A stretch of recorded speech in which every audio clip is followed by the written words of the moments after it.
வணக்கம் viewers, welcome back. So இன்னைக்கு நாங்கள் பார்க்க போகிறது என்னன்னா, வாங்க ப்ரோ போய் குளிச்சுட்டு வருவோம். ஐபி ரேட்டிங்கு, இந்த ஐபி ரேட்டிங்கு, அப்புறம் வாரண்டி டைமில் உள்ள சேலஞ்சஸ்ஸு, ஏன்னா என்னென்ன மாதிரியான ப்ராப்ளம்ஸ் இருக்குன்னு ஃபஸ்ட்டு சொல்லிடுறாங்க.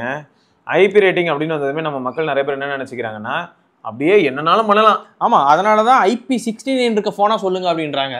அதுக்கு வேற நான் தெளிவாக சொன்னேன் ப்ரோ. இப்போ கொஞ்சம் முன்னாடி கூட நீங்கள் சொன்னீங்களே K13 Turbo ஒரு வீடியோல நாங்க பேசிட்டு இருக்கோம். ஆமா. K13 Turbo Proல வந்து பாத்தீங்கன்னா 8th Gen 4 இருக்கு. அத பத்தி நாங்க பேசல. ஆமா. 19000 RPM க்கு சுத்துறதுக்கு ஒரு ஃபேன் இருக்கு. எஸ். இந்த ஃபேன் இருக்கு, அதே சமயம் IP69 இருக்கு அப்படினு சொல்லி பேசிட்டு இருந்தாங்க. வாட்டர் ரேட்டிங் தான் டவுட்டா இருக்குன்னு நினைச்சாங்க. கடைசில வந்து வாட்டர் ரேட்டிங் கொடுத்தா டஸ்ட் ரேட்டிங் மட்டும் கம்மி அதுல. சரியா? அப்போ இந்த இடத்துல என்ன ஆயிடுச்சுன்னா, நிறைய பேர் அதுல தண்ணி எல்லாம் ஊத்தி விளையாடுறாங்க. ஃபேன் வழியா தண்ணி ஊத்துனா வெண்ட் வழியா வெளில அனுப்புது அப்படின்னு சொல்றாங்க. இங்க எனக்கு என்னன்னா, இத ஒரு சும்மா கண்டென்ட் கிரியேட் பண்ற ஒரு கோமாளியா நான் பண்ணலாம்.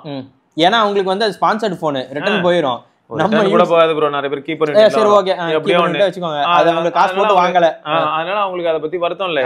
ஆனா ஹைலைட் என்னன்னா டாஸ்கே அதுதான். ஆமா, அவங்க பிராண்டே என்ன சொல்லுவானா, நீ இதெல்லாம் கொஞ்சம் புஷ் பண்ணி விளையாடு. ஆமா. சோ ஆட்டோமேட்டிக்கா இப்போ நான் சொல்லலையா, நம்ம போனர்னால வந்து நானும் விக்கி உட்காந்துருப்போம், மூத்திர பை எடுத்து உள்ள ரியல்மி அது வந்து எனக்கு என்னன்னா, இவ்வளவு பண்றோம் இல்லையா நாங்க வந்து அதே இடத்துல அந்த டெஸ்ட்லயே இதே மாதிரி இன்னொரு ஜிப்லாக் கவர்ல நான் கடல்ல போயிட்டு பின்னாடி திருவான்மீர் பக்கம் போய் கடல்ல தண்ணி பிடிச்சிட்டு வந்து போட்டிருந்தேன்னா போன் நிலைமை என்ன இருக்கும்? ஏன்னா இவங்க அனுப்புறது வந்து டெஸ்ட் பண்றதுக்கான ஒரு என்வரன்மெண்ட், தண்ணியே டிஃபரண்டான தண்ணிங்க. அது வந்து டிஸ்டில் வாட்டர்ல இருந்துச்சு, அதுல வந்து சால்ட் ஃபார்ம் எதுவுமே இருக்காது. ஸோ அப்போ இந்த மாதிரியான ஒரு சில ஃபேக்டர்ஸ்க்கு நடுவில் தான் நான் என்ன பண்றேன் அப்படின்னா, ஒரு கிரியேட்டரா அந்த டைம் வந்து நான் டிவைஸை டெஸ்ட் பண்ணேன். ஈவன் ஆப்பிள் சாம்சங்கே வந்து அவங்க அட்வர்டைஸ்மெண்ட் பண்ணும்போது ஒரு ஸ்டார் போட்டிருப்பாங்க. அந்த ஸ்டார் கீழே போய் பார்த்தீங்கன்னா டெஸ்டட் இன் ஃப்ரெஷ் வாட்டர் அப்படின்னு போட்டிருப்பான். அதை நம்ம ஆளுங்க பார்க்க மாட்டாங்க. தண்ணியில போட்டான்டா உள்ள விட்டு போட்டோ எடுறான்ட்டு ஐபோனை விட்டா முடிஞ்சா அவ்வளோதான் டிஸ்பிளே காடி. இந்த அதுவும் ஸ்விம்மிங் பூல்ல எல்லாம் குளோரின் போட்டு வச்சிருப்பாங்க, ஃபுல்லா இருக்கும், கண்ணே எரியுது, போன் எல்லாம் போயிருமே. ஸோ இந்த மாதிரி நிறைய விஷயம் இருக்கு ப்ரோ. நம்மளால என்ன நினைச்சுக்கிறாங்கன்னா, இப்போ ஐபி ரேட்டிங் பொறுத்த வரைக்கும் பேசிக்கா வந்து முன்னெல்லாம் IP52 இதெல்லாம் பார்த்துருப்பீங்க. கரெக்ட். ஸோ அதுக்கு வந்து அவங்க போட்டிருக்கதே எப்படின்னா வாட்டர் ரெசிஸ்டன்ட், அதுலயும் பாத்தீங்கன்னா ஸ்பிளாஷ் ரெசிஸ்டன்ட் அப்படின்னு ஒரு வார்த்தை ஆட் பண்ணுவோம். ப்ரூஃப் கிடையாது, ரெசிஸ்டன்ட். ஸோ அப்போ இந்த இடத்துல வாட்டர் ரெசிஸ்டன்ட் இல்லாட்டி வந்து ஸ்பிளாஷ் ரெசிஸ்டன்ட் அப்படின்னா, இப்போ இந்த இடத்துல வந்து நான் என்ன பண்றோம், அவுட்டோர்ல நானும் நம்ம கௌதம் ப்ரோ உட்காந்துருக்கோம், திடீர்னு மழை பெய்யுது இல்லாட்டி பனி பெய்யுது, அப்போ லைட்டா படியும் தெரியுமா, அது ஓரளவுக்கு தாங்கும். அவ்வளவுதான். லைட்டா மழை பெய்யுதுன்னா உடனே நம்ம எடுத்து உள்ள வைக்க போறோம். ஃபர்ஸ்ட் ஒரு 4-5 டிராப் உழுதுல அதுல பாதுகாத்துக்கலாம், அவ்வளவுதான். அப்புறம் எப்பயாவது திரும்ப டேபிள்ல திடீர்னு நம்ம எல்லாரும் வந்து ஃப்ரெண்ட்ஸ் எல்லாம் ஒண்ணா உட்காந்து சாப்பிடும்போது எப்படி இருக்கும், ஏதாவது டம்ளர் தட்டி விடுவாங்க, தண்ணி கொட்டிடும், அந்த அளவுக்கு தான். பார்க்க போனா இந்த மாதிரி தண்ணி கொட்டுறதே வந்து வாட்டர் ப்ரூஃப் போன்ல வேணா ஓரளவுக்கு எதிர்பார்க்கலாம். வாட்டர்ல வந்து இந்த மாதிரி சும்மா பேசிக்கா ரெப்பலன் கோட்டிங் இருக்கிறதுல அதை கூட எதிர்பார்க்க முடியாது. இயற்கை சொல்லியா போகும். ஏன்னா மோட்டர்ல முன்னாடி வந்து அந்த கோட்டிங் மட்டும் தான் இருக்கும். பிளாஸ்டிக் வந்து நானோ கோட்டிங் மாதிரி ஒன்று பண்ணி கொடுப்பாங்க. அதுலலாம் நீங்க வந்து கேர்ஃபுல்லா தான் யூஸ் பண்ணணும். இந்த ரெப்பலன் கோட்டிங்லாம் அந்த அளவுக்கு நம்ப முடியாது. சரியா? அது ஒரு பாயிண்ட். இந்த ஐபி ரேட்டிங்ல அதே சமயம் வந்து பாத்தீங்கன்னா இப்போ 68 இருக்கு, 65 இருக்கு, 66 இருக்கு, 69. ஆமா, இதெல்லாம் இருக்கு அப்படிங்கிறதுக்காக வந்து அதை நம்ம தண்ணிக்குள்ள போட்டு எடுக்கிறதுங்கிறத எல்லாரும் தவிர்த்துருங்க. அது வேணாம், பண்ணாதீங்க. ரீசெண்டா நம்ம நண்பர் விஜய் இருக்காரு, அவர் S23 அல்ட்ரா விஜய்னு உடனே எல்லாரும் வந்து கட்சிக்கு போயிடாதீங்க. இது நம்ம நண்பர் விஜய். இவர் வந்து என்னன்னா S23 அல்ட்ரா வீடியோல வந்திருப்பாரு. அதுவே ஒரு பெரிய கோளாறான சம்பவம். அதை பத்தி நான் கண்டிப்பா பேச போறேன். ஐபி ரேட்டிங்கும் இந்த மாதிரி டிவைஸோட ப்ரொடெக்ஷனும் அப்படின்ற மாதிரி. ஏன்னா டிவைஸ் ப்ரொடெக்ஷன் வரும்போது நம்ம என்னெல்லாம் பண்றோம்னா, பிளாஸ்டிக் பில்டு, மெட்டல் பில்டு, இந்த மாதிரி பில்டு குவாலிட்டியில பாக்குறோம். அடுத்த கதை என்ன அப்படின்னு பாத்தீங்கன்னா, என்ன ப்ரொடெக்ஷன் யூஸ் பண்ணிருக்காங்கன்னு ஒரு கேள்வி வரும். ஆமா, இப்போ விவோ எடுத்துக்கிட்டா ஸ்காட் சென்சேஷன் வித்தியாசமா சொல்லுவாங்க, ஓன் ப்ரொப்ரைட்டரி கிளாஸ் யூஸ் பண்றாங்க அவங்க. இப்போ மத்தவங்க எடுத்துக்கிட்டீங்கன்னா கார்னிங் கொரில்லாலே ஏதாவது ஒரு சீரிஸ் சொல்றாங்க. அப்போ இது இருந்ததுன்னா போதுமா? அதை பத்தி வருவோம். இப்போ என்னன்னா, விஜய் ப்ரோவோட வீடியோவே எப்படி இருக்கும்னு பாத்தீங்கன்னா, நம்ம S23 அல்ட்ராக்கு வந்து டிஸ்பிளே மாத்துறதை பத்தி பேசிடுவோம். ஃபர்ஸ்ட் நாங்க என்னன்னா, சாம்சங் ஒரு திருட்டு போய் அவன் பாருங்க இப்போ வீண் பண்ணிட்டான், போன் வீணா போச்சு, டிஸ்பிளே மாத்த முடியல. கடைசியில என்னடான்னு பார்த்தா, நம்மால் வந்து யூவி கிளாஸ் கடையில கொடுத்து ஒட்டி இருக்கிறாரு. அவன் அடிச்ச அடியில டிஸ்பிளே உள்ள கோளாறு ஆயிடுச்சு. அவன் என்ன பண்ணிருக்கான், ஒட்டிருக்காங்க. ஒட்டிட்டு இந்த இடத்துல பபிள் இருக்கு, ஒரு 2 தட்டு தட்டினா டிஸ்பிளே அவ்வளவுதான் முடிச்சு விட்டாங்க. ஸோ அது எதுக்கு சொல்ல வரேன்னா, பாருங்களேன் ஒரு சம்பவம். இப்போ அதே நண்பர் என்ன ஆயிடுச்சு, ஒரு எமர்ஜென்சி ஒர்க்கு ஃப்ரெண்டுக்காக பண்ணணும்னால வண்டி ஓட்டிட்டு போயிருக்காரு பெங்களூர்ல. திடீர்னு சரியான மழை, பெங்களூர்ல வேற ஆக்சுவலா இப்போ போயிட்டு இருக்குது ஹெவி ரெயின். ஆமா, நம்மளால என்ன பண்ணிருக்காரு, ஐயோ நினைக்கிறோமே நினைச்சது, ஆனா போனை பத்தி யோசிக்கல. அப்புறம் போனை பத்தி யோசிக்கும் போது கூட ஒரு என்ன தோணி இருக்கு, S23 அல்ட்ரா திக்கான கேஸ், டெம்பர் கிளாஸ் எல்லாம் இருக்கு. இது தண்ணி போகுது. இதுல வேற என்னன்னா, போனை வந்து ஹோல்டர்ல வைக்கிறோம்னு எங்களை எப்படி வைப்போம், கீழ இருந்து தண்ணி எப்படியா போர்ட்டுக்குள்ள போகுது, ஜாலி அப்படின்னு போயிருக்காரு. அப்புறம் என்னாச்சு போய் இறங்கினதுக்கப்புறம் நம்ம பொதுவாகவே இந்த மாதிரி நனைஞ்சதுன்னா நான் என்ன பண்ணுவேன் தெரியுமா, நனைய ஆரம்பிச்சதுமே ஃபோனை சுவிச் ஆஃப். ஆமா, சுவிச் ஆஃப் பண்ணிட்டு கொண்டு போயிட்டு நேரா என்ன பண்றதுன்னா முன்னெல்லாம் அரிசி மூட்டையில போடுறது. ஆமா, அதான் முன்ன பண்ணிட்டு இருந்தோம். இப்பதான் அதெல்லாம் பண்ணக்கூடாது அப்படின்றாங்க. ஆமா கேட்டா ஏன்னா அதுல இருக்க டஸ்ட் உள்ள போயிடும், அது ஒரு ஃபேக்ட் இருக்கு. இன்னொன்னு என்னன்னா நான் என்ன பண்றேன், இங்க ரெட்ரோ ஃபோன்ஸ் எல்லாத்துக்கும் சிலிக்கா ஜெல் பேக்கெட்ஸ் வச்சிருக்கேன். ஓகே, அதான் யூஸ் பண்ணுவேன். சோ நீங்க அப்போ ஒரு bunch of silica gel packets கூட போடலாம், அது வந்து பெஸ்ட். ஏன்னா அதுதான் எல்லாரும் ரீசெண்டா வந்து ஓட் யூஸ் பண்ண சொல்றாங்க. ஓட்ஸ் யூஸ் பண்ணா அது அரிசிக்கு பதிலா அதை யூஸ் பண்ண சொல்றாங்க. என்னெல்லாம் சொல்றாங்க. ஒரு டைம் வந்து அரிசிக்கு பதிலா வந்து கார்பு குறைக்கிறதுக்கு ஓட்ஸ் சொன்னாங்க. ஆமா, ஆனா ஓட்ஸும் அதுக்கு அளவுக்கு மிஞ்சி சாப்பிட்டுக்கிட்டு இருந்தோம்னு வைங்களேன். நம்ம ஆளுங்க என்ன பண்ணாங்கன்னா ஓட்ஸ் உப்புமா, ஆமா சரியா இப்படி எல்லாம் இறங்கி ஓட்ஸ்லயே சாம்பார், பிரியாணி, ஓட்ஸ் பிரியாணி, பிஸ்மில்லா பாத் இப்படிலாம் பண்ணா எங்க போறது. சோ இதெல்லாம் வந்து நம்ம ஆளுங்க திரும்பியும் கார்பு இன்க்ரீஸ் பண்ற வேலை. அதே மாதிரிதான் இங்க என்ன ஆயிடுதுன்னு பாத்தீங்கன்னா, இதெல்லாம் இருக்கு அப்படின்னாலும் நம்ம உசாரா போனை வந்து ஹேண்டில் பண்ணணும். நீங்க வந்து எய்தர் நீங்க அதை உடனே சுவிச் ஆஃப் பண்ணிடணும். நம்மளால சுவிச் ஆஃப் பண்ணல உடனே சார் ஐபி ரேட்டிங் இருக்குனால நல்லா இருக்கும்னு நினைச்சாரு. ஃபர்ஸ்ட் தலைவன் வந்து ஆட்டோமேட்டிக்கா டச் ஒர்க் ஆயிருக்கான். அப்பயே எனக்கு தெரிஞ்சிருச்சு ரைட் டிஜிட்டல் ரெடி வாங்க ஆரம்பிச்சிருச்சு. ஏன்னா அது ஆட்டோமேட்டிக்கா ரெஸ்பாண்ட் ஆகுது அப்படிங்கும்போது அடுத்து என்ன இருக்குன்னு பாத்தீங்கன்னா, இந்த பிரச்சனை வந்து அக்ரிவேட் ஆகி டிஸ்பிளே வந்து ஃபுல்லா கிரீன் எல்லோ மாதிரி மாறி அப்புறம் கம்ப்ளீட்டா போயிடுச்சு. இப்போ அது வேற என்ன பண்ணிருக்காரு, இந்த சம்பவம்லாம் நடந்ததுக்கு சொல்லுங்க, நீங்களே சொல்லுங்க. அது என்னன்னா, ஒரு மலையில இருந்து நினைச்சிட்டு வந்துட்டாருங்க, போனை தொடச்சிட்டு சார்ஜ் போட்டாருங்க. தொடச்சதுக்கு அப்புறம் சரி இதுக்கப்புறம் என்ன பிரச்சனை, சார்ஜும் போட்டாரு. அதுதான் இருக்கிறதுல பிக்கெஸ்ட் மிஸ்டேக். ஏன்னா அது எவ்வளவு கேட்டாஸ்ட்ரோஃபிக்கா கூட ஆயிருக்கலாம். வெடிச்சிருந்துச்சுன்னா எதுவுமே பண்ணிருக்க முடியாது. இருக்கலே ஹைலைட் என்னன்னா, இவ்வளவு பிரச்சனைக்கு அப்புறமா அந்த போன்ல என்ன ஆச்சு அப்படின்னா, போர்டு சேஃப், டிஸ்பிளே மட்டும் போயிடுச்சு. அதனால இப்ப அபிஷியல் சர்வீஸ் சென்டர்லயே கொடுத்து மாத்திட்டாரு. எவ்வளவு ஆச்சு தெரியுமா, 25,000 ரூபா. ஆமா, ஏன்னா ஃப்ரேமோட மாத்திருக்காரு. டிஸ்பிளேனா 18,500 ரூபா. இப்போ ஃப்ரேமோட மாத்த ஒரு காரணம் இருக்கு. சாம்சங்கை நம்ப முடியாது, ஃபியூச்சர்ல இன்னும் ஒரு வருஷத்துல கோடு ஏதாவது போட்டு விட்டானா நான் அப்ப போய் நிப்பேன். ஆமா, இது பழைய ஃப்ரேம் மாதிரி இருக்கு, அடி வாங்கி இருக்கு, சோ நாங்க தர மாட்டோம். ஒரு சின்ன ஒரு ஸ்கிராட்ச் இருக்குங்க, அதனால அதுவே அவன் தான் போட்டிருப்பான். சாம்சங் டிஸ்பிளே கழட்டுமா போட்டது நான் தான் போட்டேன், வேற யார் நான் போட்டவனே நான் தான் அப்படின்னுவான். ஸோ இந்த மாதிரியான பிரச்சனையை அவாய்ட் பண்றதுக்கா என்ன பண்றாரு, ஃப்ரேமே மாத்திட்டாரு. ஸோ இது பாருங்களேன், ஐபி ரேட்டிங் இருக்கிற ஒரு போனு மலையில எடுத்துட்டு போனது செத்துருச்சு.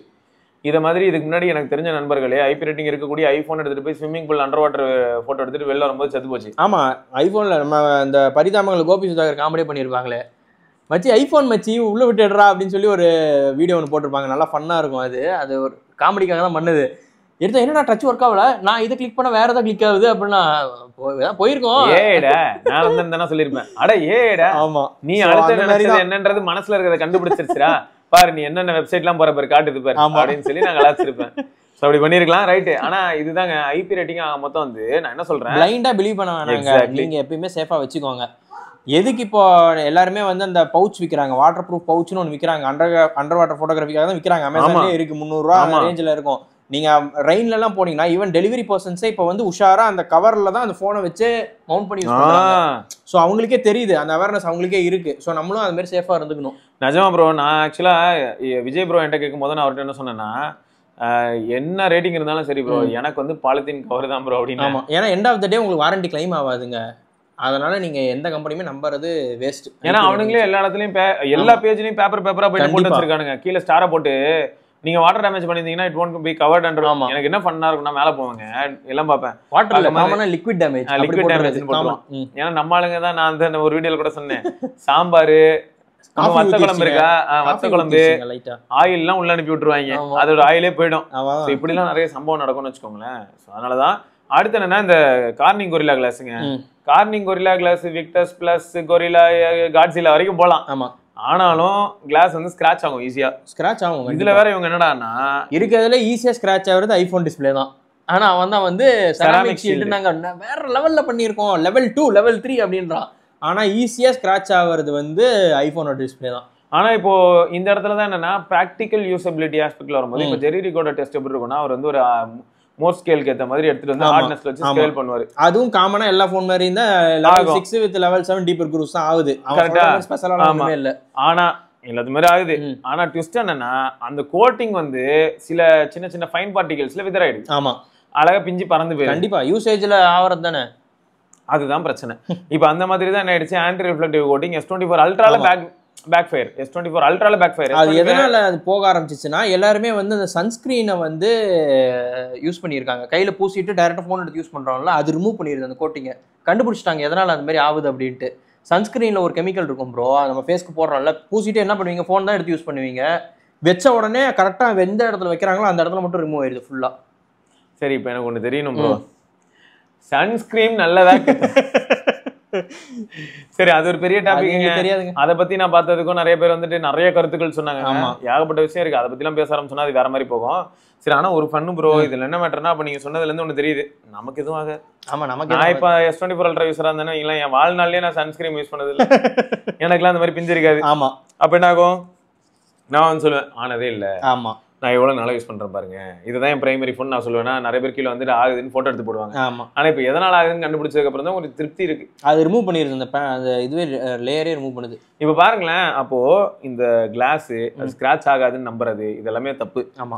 இன்னொன்னு என்னன்னா, நீங்க வந்து சில சமயங்கள்ல டச் ரெஸ்பான்ஸ், அந்த ஸ்மூத்னஸ் இதெல்லாம் டெம்பர் போட்டா இருக்காது. கண்டிப்பா. சரி, அதுக்கே ஒரு சிலர் சஜஸ்ட் பண்ணி என்ன சொல்லுவாங்கன்னு பாத்தீங்கன்னா, 2500 ரூபாய்க்கு டெம்பர் இருக்கு, அதுல வந்து உங்களுக்கு அந்த அளவுக்கு நல்ல ஒரு இல்ல பிராண்டட்ஸ் இருக்குல்ல, ஸ்பீகன், ரிங், ESR இந்த மாதிரி பெரிய பிராண்ட்ஸ் எல்லாம் நல்லா பண்றானுங்க. நீங்க சொல்ற அந்த மேட் வேணும்னா மேட் இருக்குது, இல்ல அவங்களோட கிளாரிட்டி நல்லா இருக்கும், அந்த ஃபிங்கர் பிரிண்டோட எல்லாமே ஒர்க் ஆகும். பட் பிரைசிங் கொஞ்சம் காஸ்ட்லி தான். ஆமா. சோ இது ஒரு பாயிண்ட். சோ நீங்க அதுவும் அப்ப யோசிச்சுக்கலாம்.